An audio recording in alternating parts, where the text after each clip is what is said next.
Hello everyone, तो welcome to our YouTube channel that is chemistry Sarathi. तो जनाब स्वागत है आप सभी का हमारे इस वीडियो में। तो आज हम करने वाले हैं एटॉमिक स्ट्रक्चर के सभी पीवाईक्यू जो कि जून अटेम्प्ट 2022 में पूछे गए थे, राइट। एंड जैसा कि आप सभी जानते हैं कि एटॉमिक स्ट्रक्चर एक आसान चैप्टर माना जाता है। इससे कुछ आसान से क्वेश्चंस आते हैं जो आप बहुत ही आसानी से क्रैक कर सकते हैं, राइट। एंड पर शिफ्ट एक या दो क्वेश्चन तो आपसे पूछे ही जा रहे हैं एटॉमिक स्ट्रक्चर से। जनाब ये काफी इंपॉर्टेंट चैप्टर बन जाता है आपके लिए, राइट। तो हर बार की तरह आपको सबसे पहले इस वीडियो के डिस्क्रिप्शन में जाना है, दी हुई पीडीएफ को डाउनलोड करना है, उसको प्रिंट निकलवाना है, देन अकेले बैठकर टाइम बाउंड मैनर में सभी क्वेश्चंस को सॉल्व करना है वन बाय वन। फिर अगर आपका कोई डाउट रह जाता है तो डेफिनेटली हमारे इस वीडियो सोल्यूशन को देखिए, आपके सारे के सारे डाउट क्लियर होने वाले हैं, राइट। निश्चित तौर पर आप कुछ एक्स्ट्रा कॉन्सेप्ट भी सीखेंगे।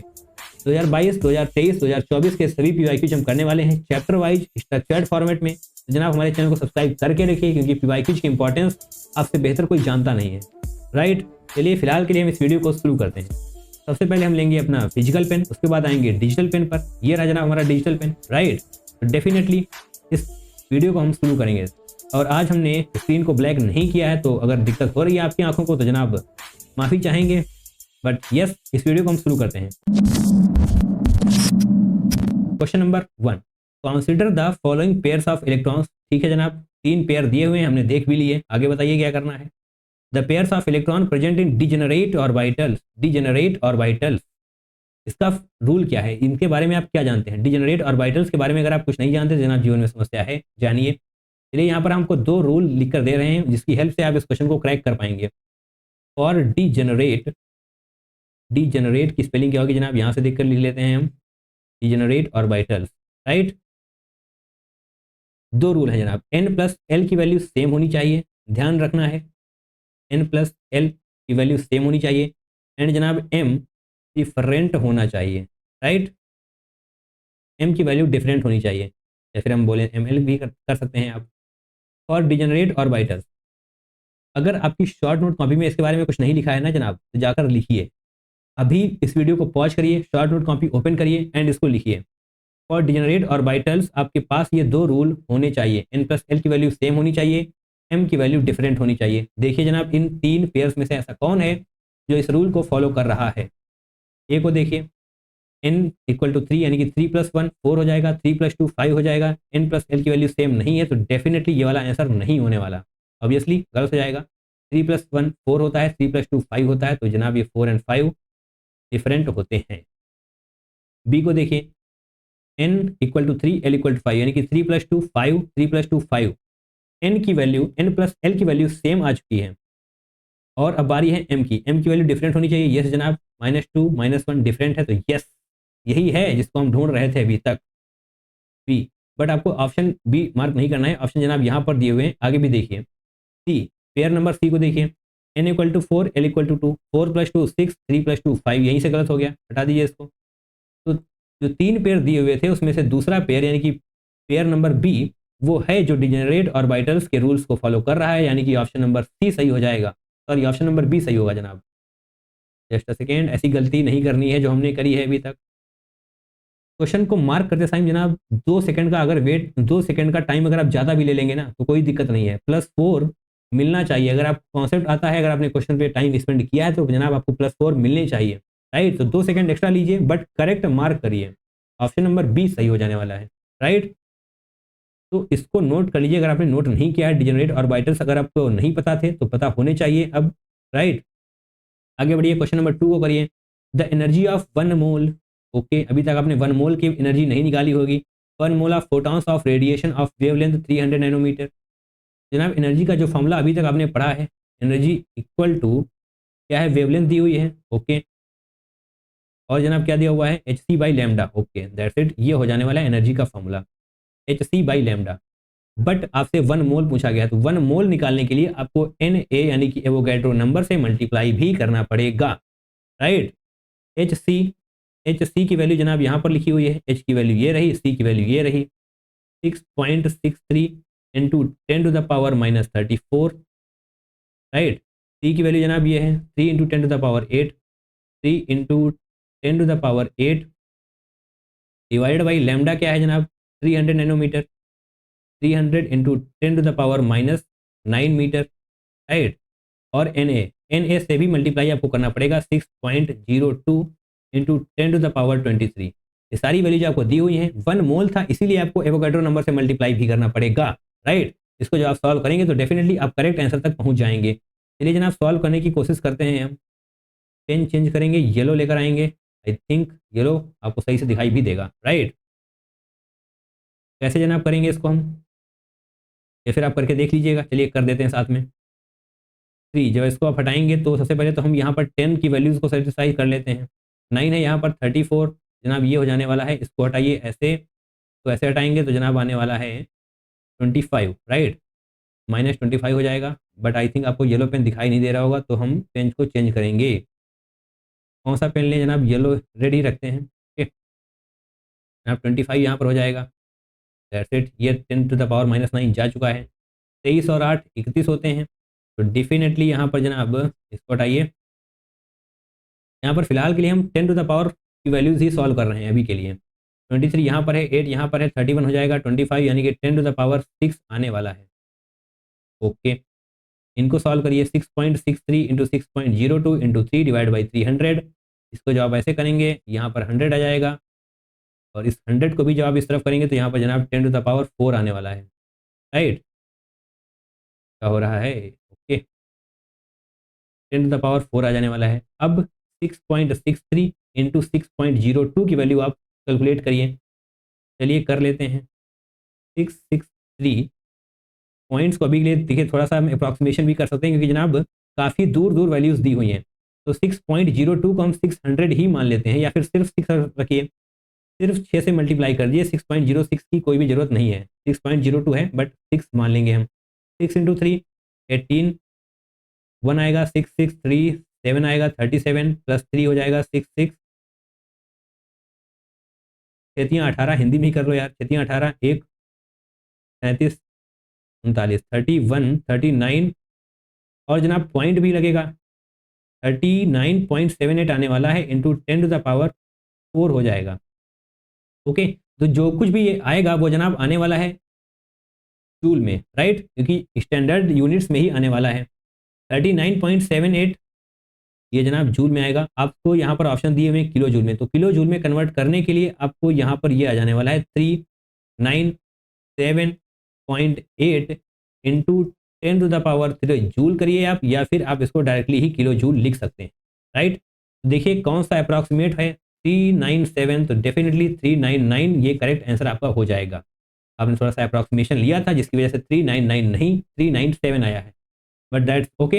इतना अप्रॉक्सीमेशन आप कर सकते हैं। अगर दोनों चारों ऑप्शन दूर दूर हैं तो डेफिनेटली आप अप्रॉक्सीमेशन करिए, आप आसानी से एक क्वेश्चन को क्रैक कर पाएंगे। तो कैलकुलेशन जो देखने में आपको टफ लग रही थी, एक्चुअल में टफ नहीं थी। अगर आप थोड़ा सा अप्रॉक्सीमेशन लेंगे तो यस, आसानी से क्वेश्चन को क्रैक किया जा सकता है, राइट। एंड ये न्यूमेरिकल टाइप क्वेश्चन नहीं है जो आप छोड़ सकते हैं, आपको ये क्वेश्चन सॉल्व करना ही पड़ेगा। क्वेश्चन नंबर 3 की बारी है जनाब। अब क्वेश्चन नंबर 3 क्या है, the pair in which ions are isoelectronic का मतलब क्या होता है, same number of electrons, okay.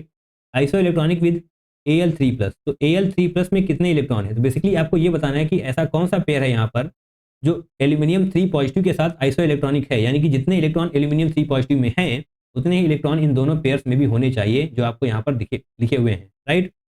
तो एल्यूमिनियम 3 पॉजिटिव में जनाब कितने इलेक्ट्रॉन्स होंगे, एल्यूमिनियम में कितने इलेक्ट्रॉन्स होते हैं, सोडियम मैग्नीशियम एल्यूमिनियम, यानी कि एल्यूमिनियम का एटॉमिक नंबर होता है 13। एटॉमिक नंबर 13 बोले तो 13 नंबर ऑफ इलेक्ट्रॉन्स होते हैं एल्यूमिनियम में। यहाँ पर हम न्यूट्रल एल्यूमिनियम की बात कर रहे हैं जनाब, राइट। बट एल्यूमिनियम 3+ है, इसका मतलब 3 इलेक्ट्रॉन एल्यूमिनियम से बाहर आ चुके हैं, तो अभी Al3+ में 10 नंबर ऑफ इलेक्ट्रॉन्स हैं, राइट। देखिए जनाब यहाँ पर पता करिए किसमें है 10 इलेक्ट्रॉन, इन सभी में। ब्रोमीन में तो जनाब 10 इलेक्ट्रॉन होंगे नहीं, ब्रोमीन तो बहुत आगे है। Beryllium 2 positive, hydrogen, helium, lithium, beryllium के पास 4 इलेक्ट्रॉन होते हैं, 2 पॉजिटिव, यानी कि जनाब यहाँ पर 2 इलेक्ट्रॉन और कम हो जाएंगे, तो यहाँ पर 2 ही इलेक्ट्रॉन बचे, तो ये वाला ऑप्शन नहीं होगा। बी पर आइए, क्लोरीन का जनाब 17 होता है, एक ज़्यादा हो रहा है तो 18 हो जाएंगे, 18 नहीं, हमें 10 चाहिए। लिथियम भी नहीं होने वाला, ऑप्शन नंबर बी भी नहीं होगा। सी की तरफ देखेंगे, सल्फर का जनाब एटॉमिक नंबर क्या होता है 16, 2 इलेक्ट्रॉन और ऐड हो रहे हैं, यहाँ पर भी 18 हो जाएगा, हमें चाहिए 10, इसको भी हटा दीजिए। ऑप्शन नंबर डी ऑब्वियसली जनाब यही सही होगा। कैसे होगा, ऑक्सीजन के पास 8 इलेक्ट्रॉन होते हैं, सभी को पता है, 2 इलेक्ट्रॉन और ऐड हो जाएंगे, 8 + 2 10 इलेक्ट्रॉन हो जाएंगे O2 निगेटिव के पास, राइट। Mg2 पॉजिटिव, मैग्नीशियम के पास 12 इलेक्ट्रॉन होते हैं, Mg2 पॉजिटिव है यानी कि 2 इलेक्ट्रॉन यहाँ से जा चुके हैं। जनाब यहाँ पर भी 10 इलेक्ट्रॉन ही बचे हैं, यानी कि iso electronic with Al3 positive, O2 negative होगा एंड Mg2 पॉजिटिव होगा। राइट, सिंपल सा क्वेश्चन है, आसानी से इसको क्रैक किया जा सकता है, बहुत ही कम टाइम में भी। Right, and now question number 4, 25 June shift 1 का जनाब ये क्वेश्चन है, the longest wavelength of light that can be used for the ionization of lithium atom in its ground state, the value of x is. Lithium atom नहीं जनाब, lithium atom, यानी कि ये वाला क्वेश्चन ही गलत हो जाएगा। क्यों गलत हो जाएगा? क्योंकि जनाब जो आपने बोर मॉडल पढ़ा है वो सिंगल आयनाइज्ड एटम के लिए होता है, लिथियम एटम नहीं जनाब, ये हो जाएगा गलत। यानी कि ये क्वेश्चन जाने वाला है बोनस में। राइट, बोनस यानी कि सभी को भंडारा मिलेगा, सभी को 4 नंबर फ्री के मिल जाएंगे, मिल गए थे। राइट, ये वाला क्वेश्चन ही गलत था। ओके, आगे बढ़ते हैं, क्वेश्चन नंबर 5 को देखते हैं। The minimum energy that must be possessed by photons in order to produce the photoelectric effect with platinum metal. Okay, the minimum energy यानी कि energy equal to h c by lambda होता है, but यहाँ पर आपको value दी हुई है frequency की, तो E equal to h c by lambda वाला फॉर्मूला ना यूज करके हम E equal to h nu का फॉर्मूला यूज करेंगे, यानी कि फ्रीक्वेंसी, क्योंकि सी बाई लैम्डा को ही तो हम फ्रीक्वेंसी बोलते हैं। एच न्यू यानी कि एच भी आपको दी हुई है, न्यू यानी कि फ्रीक्वेंसी की वैल्यू भी दी हुई है, तो इसको मल्टीप्लाई करिए, करेक्ट आंसर को मार्क करिए, आगे बढ़िए। सिंपल, बहुत ही आसान क्वेश्चन हो गया ये तो। 6.6 इंटू 10⁻³ एंड जनाब ये क्वेश्चन और भी आसान इसलिए हो गया क्योंकि जनाब यहाँ पर ऑप्शंस भी काफ़ी दूर हैं, तो आप अच्छा खासा अप्रॉक्सीमेशन भी ले सकते हैं।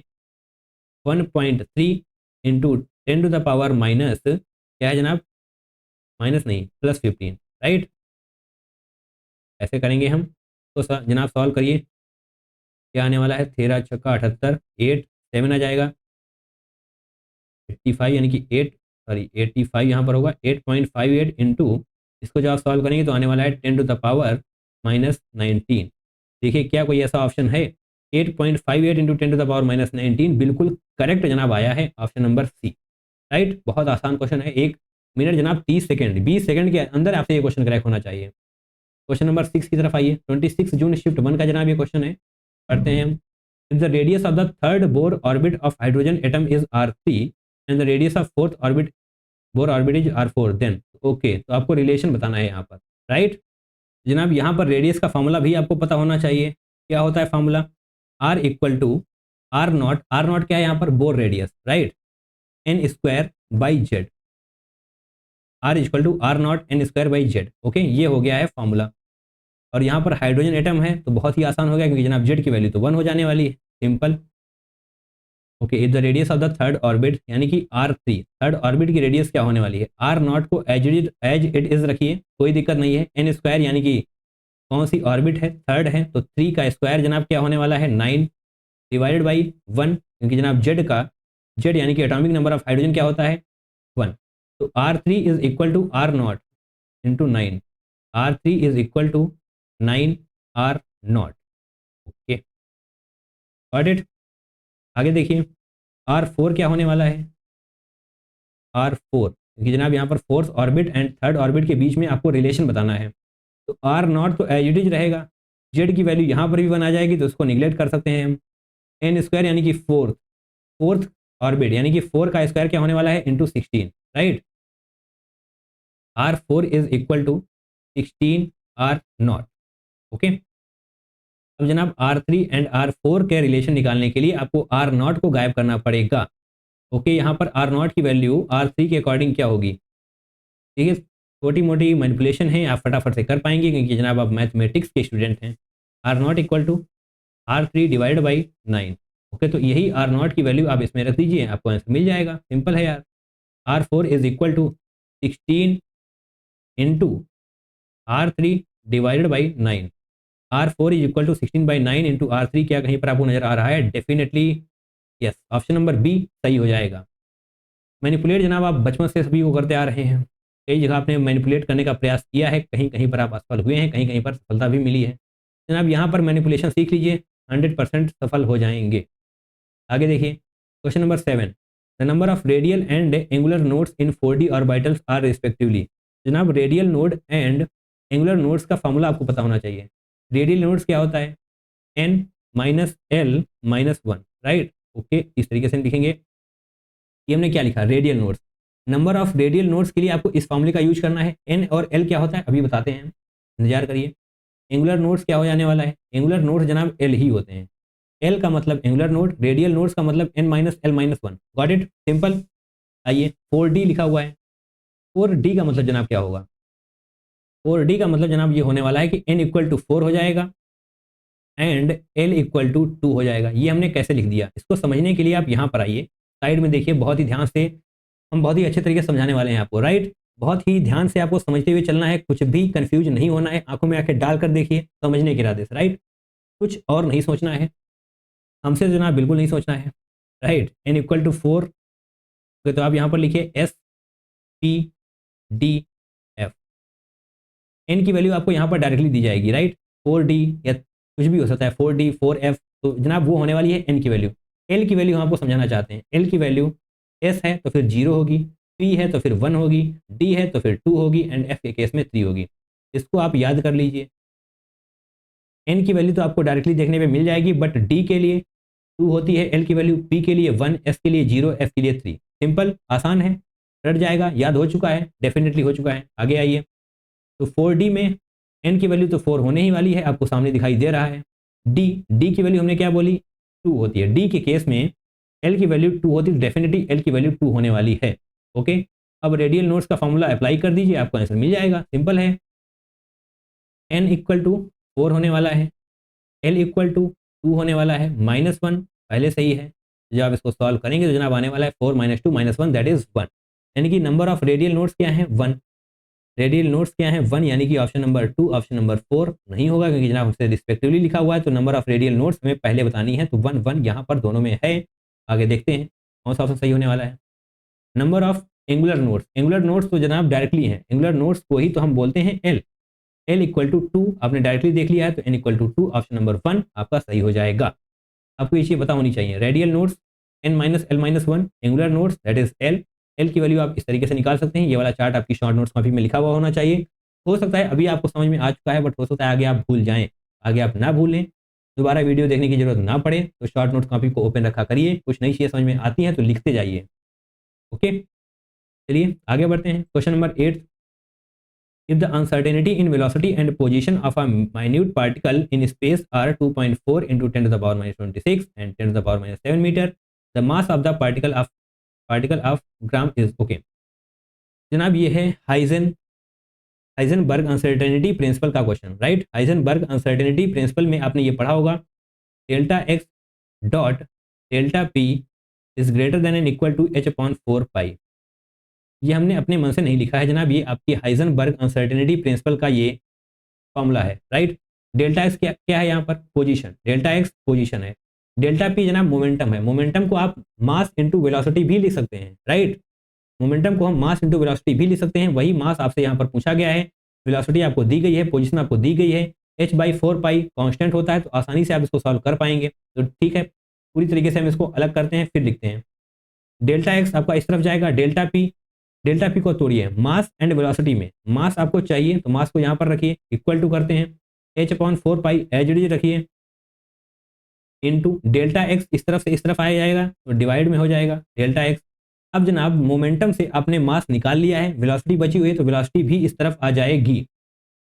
यस, ये कंप्लीट हो चुका है। ओके, h/4 पाई को मैंने आपसे पहले भी बताया है, अगर नहीं बताया है, मैंने तो बताया है, बट आपने अगर उस वीडियो को नहीं देखा है तो डेफिनेटली आपको पता होना चाहिए कि h/4 पाई को आप 1/2 into 10 to the power minus 34 भी लिख सकते हैं। ये आप सॉल्व करके देख लीजिएगा, इतना ही आने वाला है, 1/2 into 10 to the power minus 34। अगर आपको ये याद होगा तो जनाब एग्जाम में आपके 1 से 2 मिनट बचने वाले हैं, क्योंकि h की वैल्यू जब आप लिखेंगे, 4 पाई की वैल्यू लिखेंगे, इनको डिवाइड करेंगे तो आपका दिमाग सन्न पड़ जाएगा। ओके, ठीक है। 1/डेल्टा एक्स आपको दिया गया है, क्या है जनाब, पोजीशन, यानी कि 10 to the power minus 7 metre, 10 to the power minus 7 आपको नीचे लिखना पड़ेगा। ओके, अब किसकी बारी है, अब जनाब बारी है वेलोसिटी की। वेलोसिटी क्या है, 2.4 into 10 to the power minus 26। चलिए इसको भी लिखते हैं, 2.4 into 10 to the power minus 26। Okay जनाब, 26 7 33 हो जाएगा, ऊपर यानी कि बचेगा 8। ओके, सिंपल है, यानी कि जनाब नीचे आने वाला है 1.2 1 डिवाइड बाई 4.8, क्योंकि 2 इंटू 24 2.4 4.8 हो जाएगा। और इसको जब आप ऐड करेंगे 26 प्लस 7 यानी कि 33, ऊपर -1 ऑलरेडी है, तो जनाब आने वाला है 10 टू द पावर -1, राइट। ये हमने क्या लिखा आपको समझ में आना चाहिए। जनाब इसको आप कैसे लिख सकते हैं, 1 डिवाइडेड बाई, ओके क्या हो जाने वाला है, एक जीरो नीचे आएगा। बेसिकली जब आप इसको पूरा सॉल्व करेंगे तो जाने आने वाला है 21.98 ग्राम, राइट। इसको हमने यहाँ पर छोड़ दिया क्योंकि बहुत ज़्यादा दिमाग चलाने की जरूरत नहीं है, आप आसानी से इस चीज़ को सॉल्व कर पाएंगे। एंड इसको आप राउंड ऑफ करके क्या लिख सकते हैं, 22 ग्राम्स आप लिख सकते हैं। सिंपल है। यहाँ पर थोड़ा सा आपको अप्रॉक्सीमेशन भी कर सकते हैं, बट एट द एंड यहाँ पर 22 आने वाला है। ओके 22 जनाब आने वाला है, इसको ऐसे लिखिए। यस, क्वेश्चन एक बार फिर से थोड़ी सी कैलकुलेशन है, बट बहुत टफ कैलकुलेशन नहीं है कि आप कर ही नहीं सकते हैं। क्वेश्चन आसानी से हो जाएगा, एग्जाम में भी इस क्वेश्चन को क्रैक किया जा सकता है। नाउ क्वेश्चन नंबर 9 की बारी है जनाब। क्वेश्चन नंबर 8 हमने फटाफट से कंप्लीट कर लिए हैं। क्वेश्चन नंबर 9 को देखिए। Consider the following set of quantum numbers, the number of correct set of quantum numbers. तो जनाब कुछ रूल आपको पता होने चाहिए कि एन की वैल्यू हमेशा एल से ज़्यादा होगी। सिंपल है, एन की वैल्यू हमेशा एल से ज़्यादा होगी, बस इतना पता है तो ये क्वेश्चन फटाफट से हो जाएगा। एन की वैल्यू एल से ज़्यादा होनी चाहिए, नहीं है, हटा दीजिए इसको। एन की वैल्यू एल से ज़्यादा है, यस जनाब है। एन की वैल्यू एल से ज़्यादा है, यस है। एन की वैल्यू एल से ज़्यादा नहीं है, तो हटा दीजिए। इक्वल भी नहीं हो सकती, एन की वैल्यू हमेशा ही एल से ज़्यादा होनी चाहिए। तो यानी कि यहाँ पर number of correct set of quantum numbers क्या होने वाले हैं, 2 होने वाले हैं। बी एंड सी ही करेक्ट हैं, बाकी ये दोनों गलत हैं, right. N does not equal to, n cannot be equal to l. Okay आगे बढ़िए। क्वेश्चन नंबर 10 बहुत ही जनाब आसान क्वेश्चन है, फटाफट से आप क्रैक करते हुए आगे बढ़ जाएंगे। 2-4 कॉन्सेप्ट आते हैं, एटॉमिक स्ट्रक्चर आपकी चुटकियों में हो जाएगा। If the work function of a metal is 6.63 into 10 to the power minus 19 joule, the maximum wavelength of the photon required to remove a photoelectron from the metal is। जनाब atomic structure बुरा मान गया, थोड़ा सा अच्छा question finally आ ही गया, right. चलिए जनाब सॉल्व करते हैं। जनाब यहाँ पर आपको वर्क फंक्शन की वैल्यू दी हुई है, एंड आप सभी को पता है वर्क फंक्शन को हम फाई से डिनोट करते हैं। तो फाइव इक्वल टू आपको क्या दिया हुआ है, 6.63 into 10 to the power minus 19। And five का एक फॉर्मूला भी आपको पता है, क्या है, एच सी बाई लैम्डा। तो एच सी कॉन्स्टेंट्स हैं, आपको वैल्यू दी हुई है, आपको लैम्डा पता करना है। तो डेफिनेटली लैम्डा आप इस तरफ लेकर आएंगे, द मैक्सिमम वेवलेंथ, यस आपको लैम्डा पता करना है, लैम्डा इस तरफ आएगा। एच सी की वैल्यू आप डायरेक्टली लिख सकते हैं 6.63 into 10 to the power minus 34। इसको मल्टीप्लाई करना है 3 इंटू 10 टू द पावर 8 से, दैट्स इट, डिवाइडेड बाई 6.63 जो आपको यहाँ पर फाइव की वैल्यू दी हुई है, 6.63 into 10 to the power minus 19। Question देखने में भले ही टफ लग रहा हो, बट है आसान, क्योंकि डायरेक्टली ही इसको आप कट कर सकते हैं। 10 टू द पावर माइनस 19 जब ऊपर जाएगा तो जनाब पॉजिटिव का हो जाएगा, यानी कि लैम्डा आने वाला है, क्या आएगा जनाब, 3 इंटू, ये ऊपर जाएगा 27, यानी कि 10 to the power -7, right. 10 to the power -7 आएगा, जिसको आपको कहाँ पर लिखना है, नैनोमीटर में लिखना है, यानी कि 300 इंटू 10 टू द पावर -9 हो जाएगा। एंड 10 टू द पावर -9 को ही तो हम बोलते हैं नैनोमीटर, यानी कि जनाब ये 300 यहाँ पर करेक्ट आंसर हो जाएगा। गॉट इट, सिंपल है, थोड़ी सी मैनिपुलेशन करनी है, बाकी क्वेश्चन तो बहुत ही आसान है, कैलकुलेशन बिल्कुल भी टफ नहीं है। Now we are moving on to the next question, that is question number 11। Question number 11 क्या है जनाब, कॉन्सिडर द फॉलोइंग स्टेटमेंट। तो बेसिकली ये स्टेटमेंट टाइप क्वेश्चन है, बहुत ही शानदार क्वेश्चन है जनाब, -1 लेकर बैठा है सभी को देने के लिए। 5 स्टेटमेंट यहाँ पर लिखे हुए हैं, उनमें से आपको बताना है कि कौन सा स्टेटमेंट सही है, यानी कि कितने स्टेटमेंट सही है। ABCD 4 ऑप्शन आपके पास दिए हुए हैं, एंड आपको बताने हैं कि 5 में से कितने स्टेटमेंट सही हैं। बेसिकली एक क्वेश्चन में लपेट कर आपसे 5 क्वेश्चन पूछ लिए गए हैं, पूरा कॉन्सेप्ट आपसे पूछ लिया गया है, तब जाकर आपको 4 नंबर इस क्वेश्चन में मिलेंगे। तो बहुत ही शानदार क्वेश्चन है, पूरा ध्यान स्क्रीन पर रखिए, पूरा फोकस स्क्रीन पर रखिए, आंखों में आंखें डालकर समझने का प्रयास करिए। चलिए फिलहाल के लिए हम ऑप्शन नंबर ए को पढ़ते हैं, सॉरी स्टेटमेंट ए को पढ़ते हैं। The principal quantum number n is a positive integer with values of n equal to 1 2 3। बिल्कुल सही है जनाब, कुछ भी यहाँ पर गलती नहीं है, स्टेटमेंट ए सही हो जाएगा। प्रिंसिपल क्वांटम नंबर जिसको हम n बोलते हैं वो हमेशा पॉजिटिव ही होता है, यानी कि n equal to 1 2 3 and so on. Great. Now B को देखिए जनाब, the azimuthal quantum number, azimuthal quantum number यानी कि l for a given n principal quantum number, principal quantum number को हम n बोलते हैं, आपने यहाँ पर भी देखा, यहाँ पर भी देख लीजिए, can have values as l equal to 0 1 2। नहीं जनाब, ये हो जाएगा गलत। कैसे होता है देखिए, for l n is equal to, देखिए l के लिए क्या होता है, 0 1 2 करते करते जनाब n -1 होगा, राइट, ये होता है सही। यहाँ पर क्या लिखा हुआ है, n लिखा हुआ है, तो ऑब्वियसली ये गलत हो जाएगा, n-1 होना चाहिए था, राइट। l की जनाब ये करेक्ट वैल्यू होने वाली है। ओके, और इस क्वेश्चन को सॉल्व करते हैं, फिर आपको एक और कॉन्सेप्ट बताएंगे हम पिछले क्वेश्चन में जो हमसे छूट गया है, तो देखने के बाद हमको याद आ गया। नाउ स्टेटमेंट सी को देखिए, मैग्नेटिक ऑर्बिटल क्वांटम नंबर यानी कि m, ये भी पता होना चाहिए आपको। Principal quantum number that is n, azimuthal quantum number that is l। अभी तक आप l m n पढ़ते हुए आ रहे थे, बट यहाँ पर थोड़ा सा अपडेट करिए। Magnetic orbital quantum number that is m for a particular l has 2l+1 values. क्या ये सही है? 2l+1 वैल्यूज समझने का प्रयास करते हैं। m की वैल्यू जनाब क्या होती है? -l to l, right, -l to l, sorry -l2 + l लिखिए तो ज़्यादा समझ में आएगा, राइट, -l2 + l, ये पॉसिबल वैल्यूज हैं m की। ओके, इंक्लूडिंग जीरो, यहाँ पर भी जीरो तो आएगा, जब आप माइनस से प्लस की तरफ आएंगे तो बीच में आपको जीरो भी मिलेगा, उसको भी इंक्लूड करते हुए चलना है।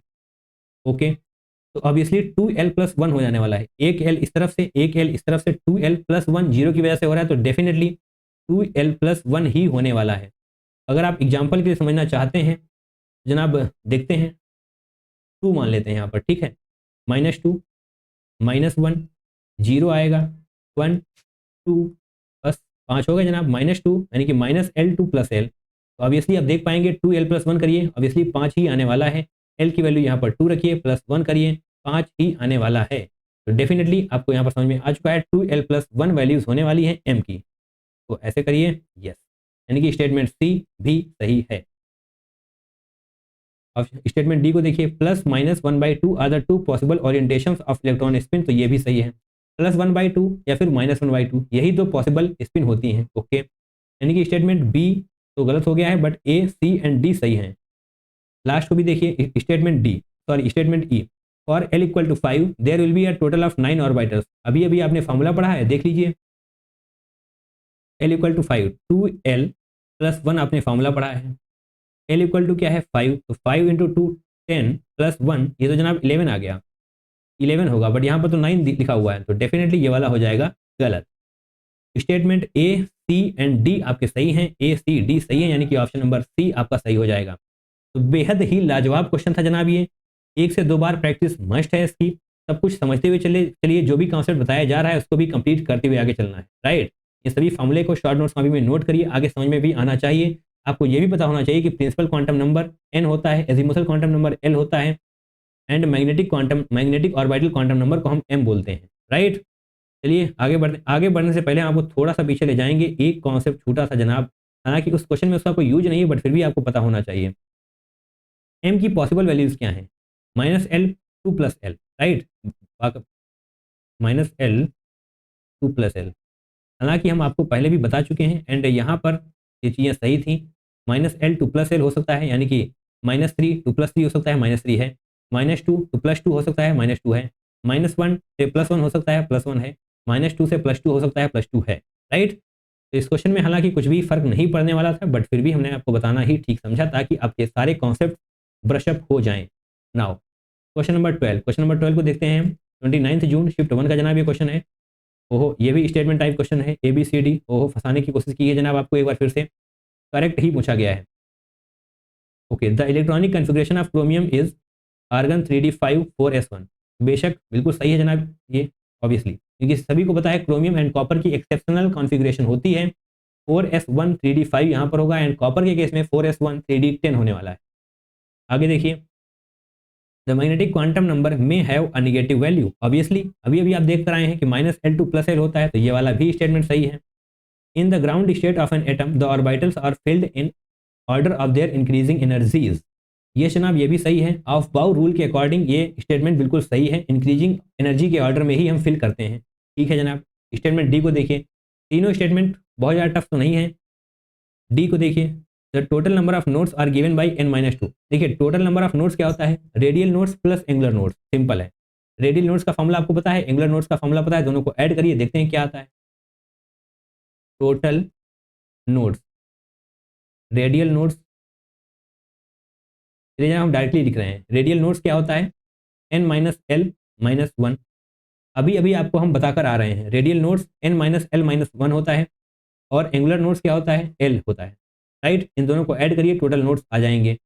तो एल से एल कैंसिल हो जाएगा क्योंकि जनाब एक पॉजिटिव है एक निगेटिव है, तो जनाब टोटल नोट्स आने वाले हैं n-1।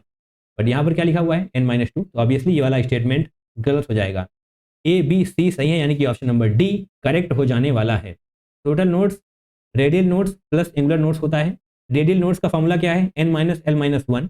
टोटल नोट्स का फॉर्मूला क्या है l, राइट। दोनों को ऐड करेंगे तो n-1 आएगा, बट आपको यहाँ पर लिखा हुआ था n-2, तो डेफिनेटली ये वाला स्टेटमेंट गलत हो जाएगा। Got it. आगे बढ़िए, क्वेश्चन नंबर 13 को भी देख ही लेते हैं। The electronic configuration of platinum 78। Platinum 78 जनाब ये क्वेश्चन एटॉमिक स्ट्रक्चर में भले ही आपको मिल गया हो, बट डेफिनेटली ये क्वेश्चन है डी एंड एफ ब्लॉक का। बट ओके, अब यहाँ पर आ गया है तो जनाब सॉल्व करके देख लीजिए। तो बेसिकली आपको इलेक्ट्रॉनिक कन्फिग्रेशन याद ही होनी चाहिए, अदरवाइज ये तुक्का चलेगा नहीं। यहाँ पर इलेक्ट्रॉनिक कन्फिग्रेशन जनाब याद कर लीजिए डी एंड एफ ब्लॉक की, राइट। जनाब यहाँ पर क्या होने वाला है, इसकी प्लेटिनम की इलेक्ट्रॉनिक कन्फिग्रेशन होती है 4f14 एंड जनाब 5d9 and 6s1, right. 4f14 5d9 6s1 कहाँ पर है, जेनॉन तो ऑब्वियसली होगा ही होगा। तो ये जनाब ऑप्शन नंबर ए आपका सही हो जाएगा।